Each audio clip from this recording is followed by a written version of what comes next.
जय श्री कृष्णा। राधे राधे। आज हम सुनेंगे कार्तिक मास महात्म्य कथा का 20वां अध्याय। बोलिए श्री विष्णु भगवान की जय हो। राजा पृथु नारद जी से पूछते हैं, हे देव ऋषि नारद, इसके बाद युद्ध में क्या हुआ? वह दैत्य जलंधर किस प्रकार से मारा गया? कृपा करके मुझे वह कथा सुनाइए। तब नारद जी बोले, जब गिरिजा वहां से अदृश्य हो गई, तब गंधर्वी माया भी विलीन हो गई। तब भगवान वृषध्वज चैतन्य हो गए और उन्होंने लौकिकता व्यक्त करते हुए बड़ा क्रोध किया और जलंधर से युद्ध करने लगे। जलंधर शंकर जी के बाणों को काटने लगा, पर जब काट न सका तब उन्हें मोहित करने के लिए माया की पार्वती का निर्माण किया और उसे अपने रथ पे बांध लिया। तब अपनी प्रिया पार्वती जी को इस प्रकार कष्ट में पड़ा देखकर लौकिक लीला दिखाते हुए शंकर जी भी व्याकुल हो गए। शंकर जी ने भयंकर रौद्र रूप धारण कर लिया। अब उनके रौद्र रूप को देखकर कोई भी दैत्य उनके सामने खड़ा होने में समर्थ नहीं था। सब भागने लगे और छिपने लगे। यहाँ तक कि शुंभ निशुंभ भी उनके सामने खड़े होने में समर्थ न थे। शिव जी ने उन शुंभ निशुंभ को श्राप देकर बड़ा धिक्कारा और कहा कि तुम दोनों ने मेरा बड़ा अपराध किया है। तुम युद्ध से भागते हो, भागते को मारना पाप है। इससे मैं अब तुम्हें मारूंगा नहीं, पर गौरी तुमको अवश्य मारेगी। शिव जी के ऐसा कहने पर सागर पुत्र जलंधर क्रोध से अग्नि के समान प्रज्वलित हो गया। उसने शिव जी पर घोर बाण बरसाकर धरती पर अंधकार कर दिया। तब उस दैत्य की ऐसी चेष्टा देखकर शंकर जी भी बड़े क्रोधित हुए और उन्होंने अपने चरणांगुष्ठ से बनाए हुए सुदर्शन चक्र को चलाकर उसके सिर को काट लिया। एक प्रचंड शब्द के साथ उसका सिर पृथ्वी पर गिर पड़ा और अंजन पर्वत के समान उसके शरीर के 2 खंड हो गए। उसके रुधिर से संग्राम भूमि व्याप्त हो गई। शिवाज्ञा से उसका रक्त और मांस महारौरव में जाकर रक्त का कुंड हो गया। अब उसके शरीर का तेज निकलकर शंकर जी में वैसे ही प्रवेश कर गया जैसे वृंदा का तेज गौरी के शरीर में प्रविष्ट हुआ था। जलंधर को मरा देखकर सभी देवता और सब गंधर्व प्रसन्न हो गए। यहाँ पर कार्तिक मास महात्म्य के 20वें अध्याय की कथा समाप्त होती है। बोलिए श्री शंकर भगवान की जय हो, विष्णु भगवान की जय हो। कार्तिक स्नान की कहानी। किसी गांव में एक बुढ़िया माई रहती थी। बुढ़िया माई बड़ी ही धार्मिक प्रवृत्ति की थी। व्रत पूजा बहुत करती थी, दान पुण्य करती थी। धन से तो गरीब थी, पर दिल की बड़ी अमीर थी। जितना हो सकता था सबकी मदद करती थी। बस यही बात उसके बेटा और बहू को अच्छी नहीं लगती थी। अपने पास तो रहने खाने को कुछ है नहीं, दूसरे की मदद करो। इसी बात से दोनों बेटा बहू उससे नाराज रहते थे। बुढ़िया माई कार्तिक के महीने में सुबह सवेरे उठकर स्नान करती और भगवान की पूजा करती। आया कार्तिक का महीना तो बुढ़िया माई रोज सुबह तारों की छांव में उठने लगी, भगवान की पूजा करने लगी, कार्तिक का स्नान करने लगी। कार्तिक का स्नान करती, कार्तिक की कहानियां पढ़ती, तुलसी माता की पूजा करती। बस इसी बात पर बेटा बहू उससे चिढ़ गए। एक दिन बेटा अपनी माँ से बोला, माँ, सारी जिंदगी हो गई तुम्हें कार्तिक का स्नान करते हुए। सुबह सवेरे उठकर सबको परेशान करती हो, क्या मिलता है तुम्हें इस पूजा पाठ से? तब उसकी माँ बोली, बेटा, कार्तिक का स्नान करने से बड़ा पुण्य मिलता है। तब बेटे ने पूछा, माँ, तुम्हें क्या पुण्य मिला जो हर साल तुम कार्तिक का स्नान करती हो? तो माँ बोली, बेटा, मुझे तो बड़ा पुण्य मिला। मेरे पास तेरा जैसा बेटा है, ऐसी समझदार बहू है, खाने को 2 रोटी मिल जाती है, स्वस्थ शरीर है, और भला क्या चाहिए? तो बेटा बोला, माँ, तुम भी कैसी बातें करती हो, ये भी भला कोई पुण्य हुआ?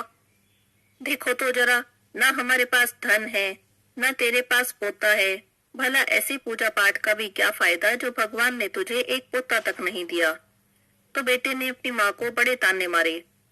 तो कहने लगा कि ये सब बेकार की बातें हैं, अब से तुम पूजा पाठ बंद कर दो। अब बुढ़िया माई बेचारी कुछ नहीं बोली, चुप हो गई। रात को सो गई। सुबह उठी तो 2 जोड़ी कपड़े लेकर अपने घर से निकल पड़ी। मन ही मन में सोचने लगी कि कार्तिक के भगवान से मिलकर पूछूंगी कि मुझे मेरे कार्तिक के स्नान का फल कब मिलेगा। बेटा बहुत ताने मारते हैं। अपना घर छोड़ के निकल पड़ी। रास्ते में थोड़ी दूर पर चली थी कि एक कोढ़ी बैठा था। बुढ़िया माई को सुबह सवेरे अंधेरे में जल्दी जल्दी जाते देखकर उसने रोक लिया। पूछा, बुढ़िया माई कहाँ जा रही है, क्या हो गया? तो बुढ़िया माई बोली, भाई क्या बताऊं, बेटा बहू ताने दे रहे हैं कि हर साल कार्तिक का स्नान करती हो, बता तुझे क्या पुण्य मिला। तो कार्तिक का स्नान बंद करने को कह रहे हैं। मैं भगवान को ढूंढने जा रही हूँ। भगवान मिलेंगे तो पूछूंगी कि कार्तिक के स्नान का फल कब मिलेगा। तो वो कोड़ी बोला, बुढ़िया माई, जब तुझे भगवान मिल जाए तो मेरे दुख का कारण भी पूछ लेना। तो बुढ़िया माई बोली, बता क्या पूछूं? तो कहने लगा कि उनसे पूछना कि मुझे यह कोड़ किस पाप के कारण मिला है, ऐसा मैंने क्या कर दिया। तो बुढ़िया माई बोली, ठीक है बेटा, पूछ लूंगी। उसने कार्तिक के देवता की जय बोली और आगे चल दी। थोड़ी दूर चली थी कि एक कुम्हार पति पत्नी अपने चबूतरे पर सिर पकड़े बैठे थे। बूढ़ी अम्मा को जाते देखकर कुम्हार ने रोक लिया। बोला, बुढ़िया माई कहाँ जा रही है? तो बुढ़िया माई ने उन्हें भी सारी बात बता दी कि भगवान को ढूंढने जा रही हूँ, उनसे मिलकर पूछूंगी कि कार्तिक के स्नान का फल कब दोगे। तो कुम्हार दंपत्ति बोले कि बुढ़िया माई, तुझे भगवान मिल जाए तो हमारे दुख का निवारण भी पूछ लेना। हमारी आजीविका का एकमात्र साधन मिट्टी के दीपक और घड़े बनाना है, लेकिन पिछले कुछ समय से हमारे जो चाक है उस पर टूटे फूटे घड़े बनते हैं और जो कुछ साबुत रह जाते हैं वो पकाते टाइम टूट जाते हैं। हमारे साथ ऐसा क्यों हो रहा है? हमने क्या पाप कर दिया? भगवान से हमारे दुख का कारण पूछ लेना और निवारण भी पूछ लेना। तो बुढ़िया माई बोली, हाँ भाई, जरूर पूछ लूंगी, मेरा क्या जाता है। बुढ़िया माई ने विष्णु भगवान की जय बोली और आगे चल दी।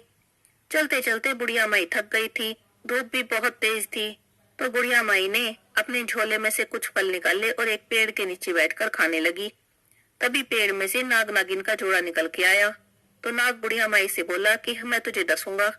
तो बुढ़िया माई बोली कि मैं भगवान को ढूंढने जा रही हूँ, भगवान को ढूंढ लूं, उनसे अपने दुख का कारण पूछ लूं, तो फिर वापस आते समय मुझे डस लेना। तो नाग नागिन बोले कि बुढ़िया माई, तुम भगवान को ढूंढने जा रही हो, भगवान मिले तो हमारे दुख का निवारण पूछ लेना। अगर तुम हमारे दुख का निवारण पूछ लोगी तो हम तुम्हें डसेंगे नहीं।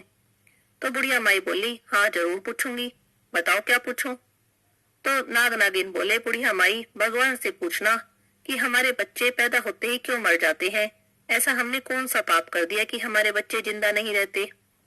तो बुढ़िया माई बोली कि हाँ ठीक है, मैं पूछ लूंगी। बुढ़िया माई ने विष्णु भगवान की जय बोली और आगे चल दी। आगे चलते चलते एक आम का पेड़ मिला। बुढ़िया माई आम के पेड़ के नीचे बैठ गई और आराम करने लगी। देखकर आम का पेड़ तो बड़ा खुश हो गया, क्योंकि उस पेड़ की छाया में कोई नहीं बैठता था। पता नहीं क्या दोष था, ना उसकी छाया में कोई बैठता था, ना वहां के आम कोई खाता था। तो आम बुढ़िया माई से बोला, बुढ़िया माई कौन है, कहाँ से आई है, कहाँ जा रही है। तो बुढ़िया माई बोली, भाई, मेरे बेटा बहू मुझे ताना देते हैं कि तू इतनी पूजा पाठ करती है, कार्तिक का स्नान करती है, लेकिन भगवान तुझे उसका फल नहीं देते। तो मैं भगवान को ढूंढने जा रही हूँ, भगवान मिलेंगे तो पूछूंगी कि कार्तिक के स्नान का फल कब दोगे। तो आम का पेड़ बोला, बुढ़िया माई, भगवान तुझे मिल जाए तो मेरे दुख का निवारण भी पूछ लेना। बुढ़िया माई बोली, हाँ भाई पूछ लूंगी, बता क्या पूछना है।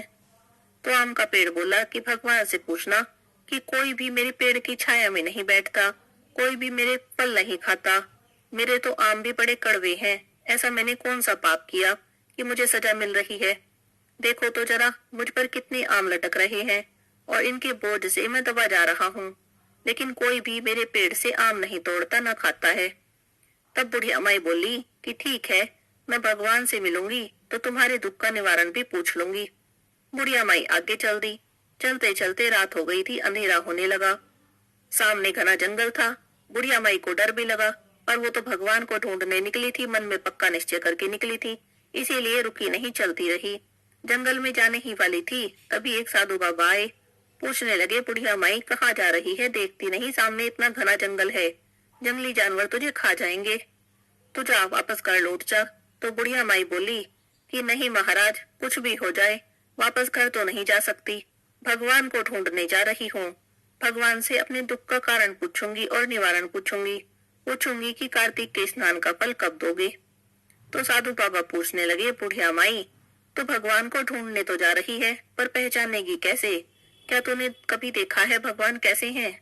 तो बोली, हाँ बाबा, भगवान को मैं जानती हूँ कैसे हैं, मेरे भगवान तो मोर मुकुटधारी, पीताम्बरधारी, गल वैजंती माल, ऐसे हैं मेरे भगवान।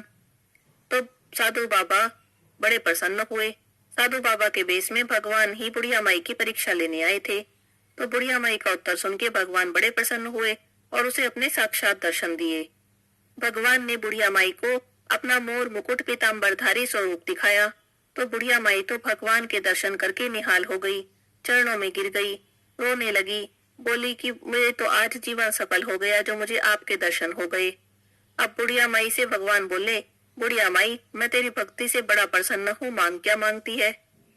तो बुढ़िया माई कहने लगी कि मुझे तो आपके दर्शन हो गए, अब तो मुझे और कुछ भी नहीं चाहिए।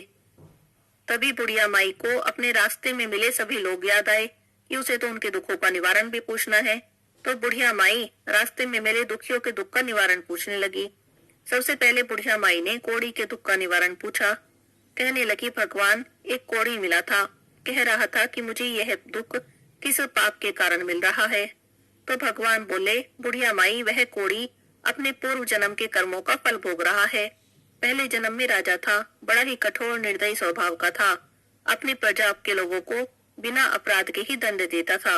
उसे उन्हीं लोगों की आह लगी है, अगर तू उसके कोढ़ पर मेरे चरण की धूली लगा देगी तो ठीक हो जाएगा।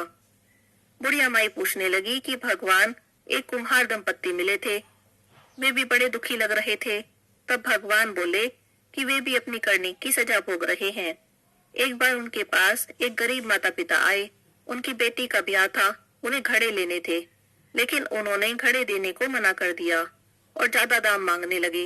वे बड़े रोए गिड़गिड़ाए और कम पैसों में घड़े मांगे, लेकिन उन्होंने मना कर दिया। उन्हें उन्हीं की आह लगी है, जब तक वे 7 लड़कियों के विवाह में मुफ्त में घड़े नहीं देंगे तब तक उनका दोष नहीं छूटेगा। अब बुढ़िया माई ने नाग नागिन की बात पूछी तो भगवान बोले, बुढ़िया माई नाग नागिन का जोड़ा भी अपने कर्मों का फल भोग रहा है। उन्होंने एक बार गर्भवती स्त्री को डस लिया, वह स्त्री अपने बच्चे के साथ तड़प तड़प कर मर गई, उसे उन्हीं की आह लगी है। अब वे नागिन अपनी नागमणि किसी गरीब को दान करेंगे तभी उनका दोष छूटेगा। फिर बुढ़िया माई ने आम के पेड़ की बात पूछी तो भगवान बोले, यह आम का पेड़ छोटे छोटे बच्चों को अपने आम नहीं खाने देता था, उसे भी इसी बात की सजा मिल रही है। अगर तुम उसमें से एक आम तोड़कर खा लोगी तो उस पेड़ के सभी आम मीठे हो जाएंगे और उसका दोष छूट जाएगा। अब बुढ़िया माई ने भगवान को प्रणाम किया, भगवान अंतर्ध्यान हो गए। भगवान के जाते ही बुढ़िया माई ने भगवान के चरणों की धूली उठाई और अपने साड़ी के पल्लू में बांध ली। बुढ़िया माई वापस चल दी। लौटते समय सबसे पहले आम का पेड़ आया। आम का पेड़ तो बुढ़िया माई को देखते ही पूछने लगा, बुढ़िया माई क्या भगवान के दर्शन तुम्हें हुए और तुमने मेरे दुख का निवारण पूछा? तो बुढ़िया माई बोली, हाँ भाई, मुझे भगवान के दर्शन हो गए और तुम्हारे दुख का निवारण भी पूछ कर आई हूँ। उसके बाद बुढ़िया माई ने भगवान ने जो कुछ कहा था आम के पेड़ को बता दिया और तब एक आम उसने तोड़कर खाया तो सभी उसके जो फल थे, जितने भी आम लगे हुए थे, सारे मीठे हो गए। तो आम के पेड़ ने बुढ़िया माई को बड़ा धन्यवाद किया और कहा कि तुम इसमें से कुछ आम अपने घर तोड़ कर ले जाओ, इससे तुम्हारा कल्याण हो जाएगा। बुढ़िया माई ने थोड़े से आम तोड़ लिए, आगे चली। आगे चलने पर नाग नागिन मिले। नाग नागिन ने भी बुढ़िया माई से पूछा, बुढ़िया माई क्या तुम्हें भगवान के दर्शन हुए?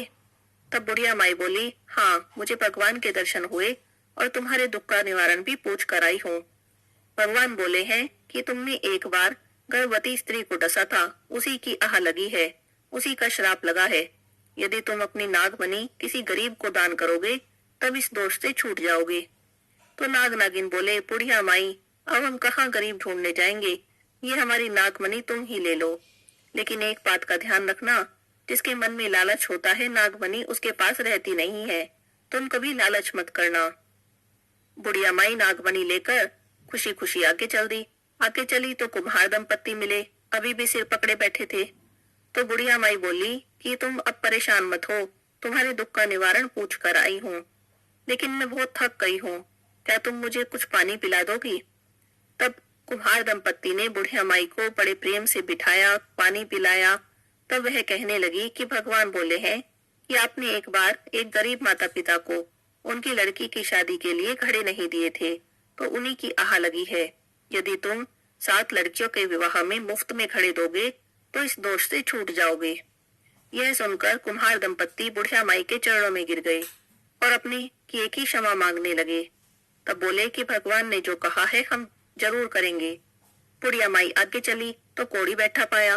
बुढ़िया माई को देखते ही बोला, बुढ़िया माई तुम आ गई, क्या तुम्हें भगवान के दर्शन हुए? क्या तुमने मेरे दुख का निवारण पूछा? तो बुढ़िया माई बोली, हाँ भाई, भगवान के दर्शन भी हुए और तुम्हारे दुख का निवारण भी पूछ कर आई हूँ। भगवान बोले हैं कि तुम अपने पहले के जन्म के पापों को भोग रहे हो, तुम्हें तुम्हारे कर्मों की सजा मिल रही है। पहले के जन्म में तुम राजा थे और तुम अपनी प्रजा को बेकार में दंड देते थे, तुम्हें उन्हीं की आह लगी है। उसके बाद बुढ़िया माई ने भगवान के चरणों की धूली कोड़ी के शरीर पर लगा दी। जैसे ही भगवान की चरणों की धूली उसके शरीर पर लगी, उसका सारा कोढ़ ठीक हो गया। चलते चलते बुढ़िया माई अपने घर आ गई। घर आके देखा तो बेटा बहू दरवाजे पर खड़े थे। आते ही बोले, माँ तुम कहाँ चली गई थी? तुम्हें हमारी बात का इतना बुरा लग गया कि तुम घर छोड़कर चली गई? तो बोली, ना बेटा, मैं तो भगवान को ढूंढने गई थी, पूछने गई थी कि मेरे कार्तिक का स्नान का फल कब दोगे? तो बेटा बहू बोले, क्या भगवान मिले? तो बोली, हाँ भगवान मिले थे। तो बेटा बहू ने पूछा, तो तुमने क्या मांगा? तो बोली, बेटा मैंने तो कुछ नहीं मांगा, मैंने कहा भगवान तुमने दर्शन दे दिए, बस मेरा जीवन सफल हो गया। अब बेटा बहू फिर चिढ़ गए कि भगवान मिले, लेकिन माँ ने तो कुछ भी नहीं मांगा, खाली हाथ आ गई। अंदर चले गए। अब बुढ़िया माई दुखी मन से बेचारी अपने घर के अंदर गई। भगवान के चरणों की धूली जो लाई थी उसे एक लोटे के पानी में मिलाया और सारे घर में छींटा मार दिया और थोड़ी सी धूली अपने बेटे बहू के माथे पे लगा दी। रात को सारे सो गए, बड़े दुखी मन से सोए, कोई किसी से बोल नहीं रहा था। रात को सब सो गए। सुबह उठ के देखे तो सारा घर जगमग हो रहा है और घर में धन अनधन के भंडार लगे पड़े हैं। जो छोटी सी झोपड़ी थी वो बड़ा महल बन गई है। तो बेटा बहू देख के हैरान, बोले ये क्या है? तो भागे भागे गए अपनी माँ के पास, बोली ये क्या है? तो माँ ने कहा कि बेटा भगवान के चरणों की धूली लाई थी, उसी का छिंटा सारे घर में मारा था, भगवान की दया हुई है, कार्तिक के भगवान हमारे पे टूटे हैं। तो बेटा बहू कहने लगे कि कार्तिक के स्नान का तो बड़ा फल होता है। तो बुढ़िया माई बोली, हाँ मैं न कहती थी कार्तिक के स्नान का बड़ा फल होता है। उसके बाद बुढ़िया माई ने अपने साथ जो आम लाई थी बहू को खाने को दिए। अब जैसे ही बहू ने आम खाया उसके तो गर्भ रह गया। अब बुढ़िया माई तो कार्तिक के भगवान का बार बार धन्यवाद करने लगी, हे भगवान, आप जैसे आपने मुझ पर कृपा की वैसे ही कार्तिक का स्नान करने वाले सब पर कृपा करना, सबके कार्तिक का स्नान का फल देना, सबकी मनोकामना पूरी करना, जैसे जिसके मान में कामना हो उनको सबको पूरी करना, कहते सुनते हुंकारा भरते सबकी इच्छाएं पूरी करना। बोलिए कार्तिक के देवता की जय हो, विष्णु भगवान की जय हो। कार्तिक के महीने में सुनी जाने वाली नित्यनेम की सीता माता की कहानी। राम आए लक्ष्मण आए, देश के पुजारी आए, निता नेम का नेम लाए, आओ राम बैठो राम, माखन मिश्री खाओ राम, दूध बताशा पियो राम, सूत के पलका पोटो राम, शाल दुशाला ओढ़ो राम, राम संवारे सबके काम, खाली घर भंडार भरेंगे, सबका बेड़ा पार करेंगे। श्री राम जय राम जय जय राम, श्री राम जय राम जय जय राम। सीता माता कहानी कहती थी और श्री राम सुनते थे। एक दिन भगवान राम को किसी काम से बाहर जाना पड़ गया तो सीता माता कहने लगी कि भगवान, मेरा तो 12 वर्ष का नित्यनेम है, मैं अपनी कहानी किसे सुनाऊंगी? तब भगवान बोले, ऐसा करना, कुएं की पाल पर जाकर बैठ जाना, औरतें पानी भरने आएंगी तो तुम्हारी कहानी भी सुन लेंगी। बोली अच्छा। सीता माता कुएं पर जाकर बैठ गई। एक बहू आई, रेशम जरी की साड़ी पहन रखी थी, सोने का घड़ा ले रखा था। तो सीता माता कहने लगी कि बहन, मेरा 12 वर्ष का नित्यनेम सुन ले। तब बहू बोली कि मैं तेरा 12 वर्ष का नित्यनेम सुनूंगी तो मुझे देर हो जाएगी, घर जाने पर सास लड़ेगी। उसने कहानी नहीं सुनी। घर आई तो रेशम जरी की साड़ी फट गई, सोने का घड़ा मिट्टी का हो गया। सास कहने लगी कि बहू, किसका दोष सिर ले आई? तब बहू बोली, सासू जी दोष क्या, कुएं पर एक औरत बैठी थी, कह रही थी मेरी कहानी सुन ले, मैंने नहीं सुनी तो ऐसा हो गया। अगले दिन सास वही साड़ी पहन कर गई और वही घड़ा ले गई। सीता माता कुएं पर बैठी पाई, कहने लगी मेरी कहानी सुन ले। तो सास बोली, कहानी एक बार छोड़ 4 बार सुनो। तब सीता माता कहानी कहने लगी। राम आए लक्ष्मण आए देश के पुजारी आए, निता नेम का नेम लाए। आओ राम बैठो राम, तपी रसोई जिम्मो राम, माखन मिश्री खाओ राम, दूध बताशा पियो राम, सूत के पल का मुठो राम, शाल दुशाला पुठो राम, शाल दुशाला उठो राम, जब बोलो जब राम ही राम, राम संवारे सबके काम, खाली घर भंडार भरेंगे, सबका बेड़ा पार करेंगे। श्री राम जय जय राम, श्री राम जय जय राम। तब वह कहने लगी कि बहन कहानी तो बहुत अच्छी है। घर गई तो रेशम जरी की साड़ी हो गई और सोने का खड़ा हो गया। तब बहू पूछने लगी, सासू जी तुम वापस कैसे कर लाई?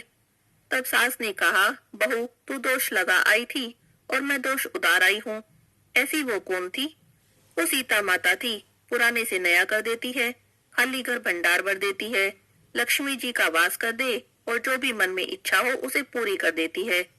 अच्छा सासू जी, ऐसी कहानी तो मुझे भी सुना दो। ले भाई तू भी सुन ले। अब सास ने कहानी कही, बहू ने सुनी।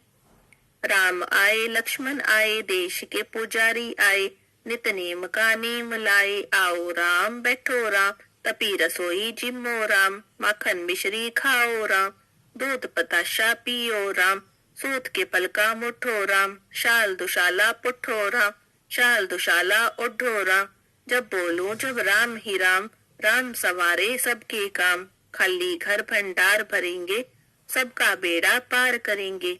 श्री राम जय जय राम, श्री राम जय जय राम। बहू ने कहा, सासू जी कहानी तो बहुत अच्छी है। तब सास कहने लगी, बहू अच्छी है तो रोज कह लिया करेंगे। अब सास बहू नाती पूजा पाठ करती, नितनेम की सीता माता की कहानी कहती। एक दिन उनकी पड़ोसन आई, कहने लगी, बहन जरा आँच दे दे। तब वे कहने लगी कि अभी हमने आँच नहीं जलाई। तब वह बोली, तुम 4 बजे से उठी हो, क्या कर रही हो? तब वे कहने लगी, हम नहाए धोए पूजा पाठ करते, सीता माता की कहानी कहते। पड़ोसन ने पूछा, इससे क्या होता है? तब वह कहने लगी कि सीता माता की कहानी कहने से अटूट भंडारे भर जाते हैं, सारे कारज सिद्ध हो जाते हैं। तब पड़ोसन कहने लगी कि ऐसी कहानी तो मुझे भी सुना दो।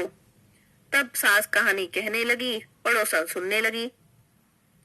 राम आए लक्ष्मण आए देश के पुजारी आए, नित नेम का नेम लाए। आओ राम बैठो राम, तपी रसोई जिम्मो राम, माखन मिश्री खाओ राम, दूध बताशा पियो राम, सूत के पल का मुठो राम, शाल दुशाला पुठो राम, शाल दुशाला ओढ़ो राम, जब बोलो जब राम ही राम, राम सवारे सबके काम, खाली घर भंडार भरेंगे, सबका बेड़ा पार करेंगे। श्री राम जय जय राम, श्री राम जय जय राम। तब पड़ोसन कहने लगी कि बहन कहानी तो बहुत ही अच्छी है। अब पड़ोसन भी नितनेम की सीता माता की कहानी कहने लगी। सीता माता ने उसके भी भंडारे भर दिए। हे मेरी सीता माता, जैसे उन सब के भंडारे भरे, सबके भरना। लक्ष्मी का वास हो, अन्नपूर्णा का वास हो। बोलो सीता माता की जय। जय श्री राम जय श्री राम जय श्री राम। कार्तिक मास में सुनी जाने वाली तारा भोजन की कहानी। एक साहूकार था, उसकी बहू तारा भोजन की व्रत कर रही थी। तब बहू ने अपनी सास से कहा कि सासू जी मेरी कहानी सुन लो, मैं तारा भोजन की व्रत करती हूँ। लेकिन सास ने उसकी कहानी नहीं सुनी, टालते हुए बोली, नहीं मुझे तो पूजा पाठ करना है, मेरे पास समय नहीं है। बहू बेचारी दुखी हो गई, अपनी जेठानी के पास गई और कहने लगी कि भाभी जी मेरी कहानी सुन लो। जेठानी बोली, मुझे तो खाना बनाना है। वो देवरानी के पास गई और कहने लगी कि मेरी तारा भोजन की कहानी सुन लो। तब देवरानी ने भी ये कह के टाल दिया कि मुझे तो बच्चों को स्कूल भेजना है, उन्हें देर हो जाएगी। तब उसने अपनी ननंद से कहा कि मेरी कहानी सुन लो। तब वो कहने लगी कि नहीं, मैं कहानी नहीं सुन सकती, मेरे तो ससुराल से बुलावा आया है, मुझे तो जाने की तैयारी करनी है। तब वह राजा के पास गई और कहने लगी कि मेरी कहानी सुन लो। राजा ने कहा कि मुझे तो व्यापार का काम करना है, हिसाब किताब देखना है, मेरे पास समय नहीं है। तब वह अपनी पड़ोसन के पास गई और कहने लगी कि मेरी तारा भोजन की कहानी सुन लो, जब तक कोई मेरी कहानी नहीं सुनेगा मैं खाना नहीं खाऊंगी। तब पड़ोसन ने कहा कि चल ठीक है, मैं तेरी कहानी सुन लेती हूँ। अब साहूकार की बहू ने उसे तारा भोजन की कहानी सुना दी। पड़ोसन ने कहानी सुनी और हुंकारा भर दिया। करते करते पूरा कार्तिक का महीना हो गया कहानी कहते हुए। भगवान विमान लेकर आए। अब साहूकार की बहू विमान में बैठकर जाने लगी तो सासू माँ दौड़ी दौड़ी आई और कहने लगी कि मैं भी तेरे साथ चलूंगी। वह कहने लगी, आप तो अपनी पूजा पाठ करो। जेठानी ने कहा कि मुझे ले चलो, तो वह बोली, ना जी, आपको तो बहुत काम है, खाना बनाना है। देवरानी आई कि मैं चलूं, तो वह कहने लगी कि तुम्हें बच्चों को तैयार करके स्कूल नहीं भेजना, तुम कैसे चलोगी। ननंद आई तो बोली, भाभी मुझे भी ले चलो। उसने कहा, नहीं दीदी, आपको तो ससुराल जाने की तैयारी करनी है। राजा जी भी भागे भागे आए। वह कहने लगा, मुझे तो ले चल। वह बोली, नहीं जी, आपको तो कारोबार संभालना है, आप मेरे साथ कैसे चलोगे। उधर पड़ोसन आई तो कहने लगी, बहन मैं तेरे साथ चलूं। तब वो बोली, हाँ बहन तू चल, तूने तो पूरे कार्तिक मेरी कहानी सुनी है। अब दोनों बैठकर स्वर्ग के लिए चली। रास्ते में बहू को अभिमान हो गया। वह सोचने लगी, कहानी मैंने कही, व्रत मैंने किया, मुझे स्वर्ग का वास मिला। पड़ोसन ने ना व्रत किया, बस केवल कहानी सुनी और हुंकारा भरा, मेरे कारण तो इसे भी स्वर्ग मिल रहा है। तब भगवान ने उसे वही विमान से नीचे उतार दिया। तब वह पूछने लगी कि भगवान मुझे क्यों उतार दिया, मुझे छोड़कर क्यों जा रहे हो।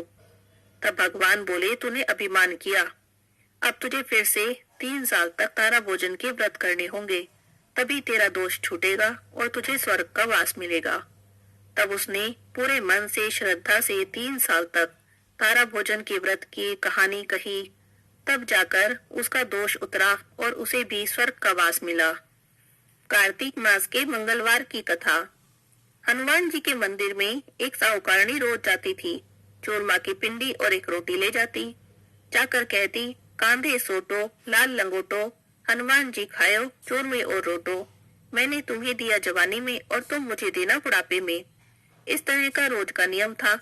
पूजा करने के बाद एक दिन घर आई तो बहू कहने लगी कि सासू जी, तुम चूरमा रोटी लेके कहाँ जाती हो।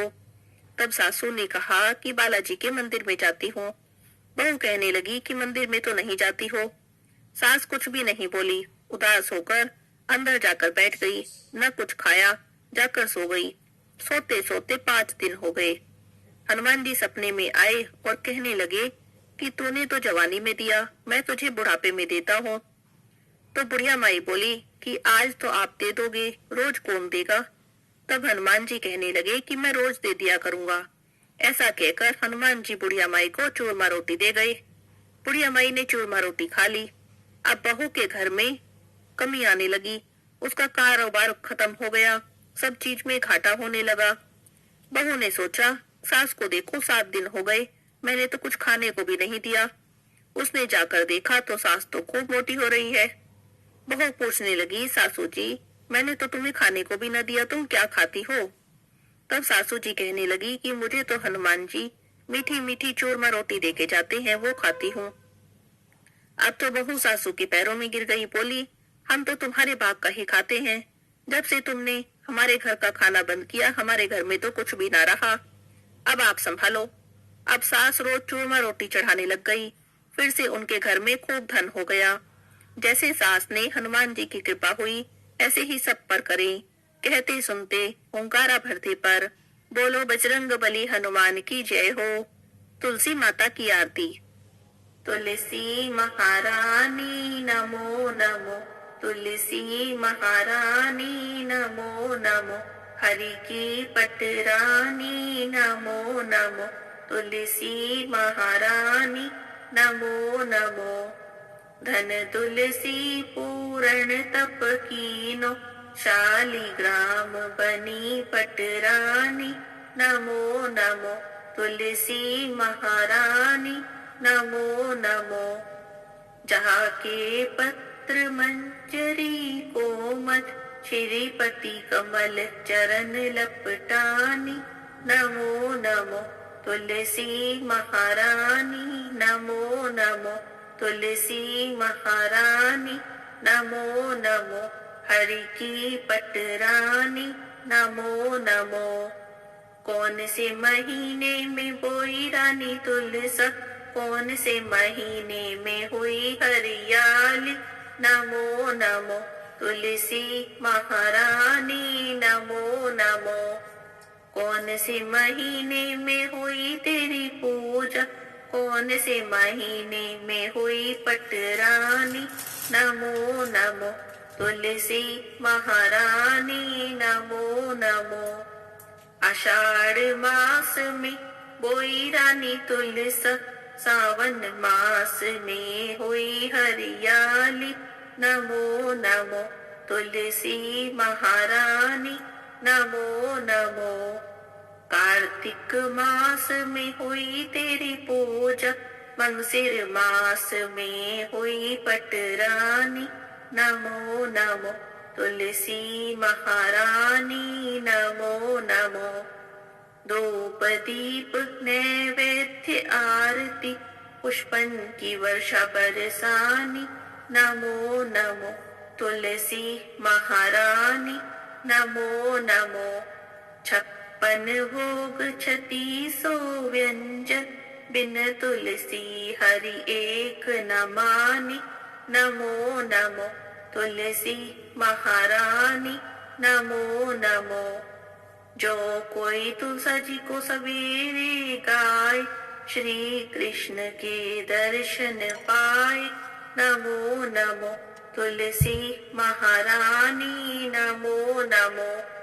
जो कोई तुलसी जी को दोपहर को गाए, खीर खांड के भोग लगाए, नमो नमो तुलसी महारानी नमो नमो। जो कोई तुलसी माँ को शाम को गाए, श्री कृष्ण जी की आरती उतारे, नमो नमो तुलसी महारानी नमो नमो। जो कोई तुलसी जी को रात में गाए, श्री कृष्ण जी के चरण दबाए, नमो नमो तुलसी महारानी नमो नमो। सभी सखी मैया तेरो यश गावे, भक्ति दान दीजो महारानी, नमो नमो तुलसी महारानी नमो नमो। हरि की पटरानी नमो नमो तुलसी महारानी नमो नमो। बोलिए तुलसी माता की जय हो, विष्णु भगवान की जय हो, लक्ष्मी माता की जय हो।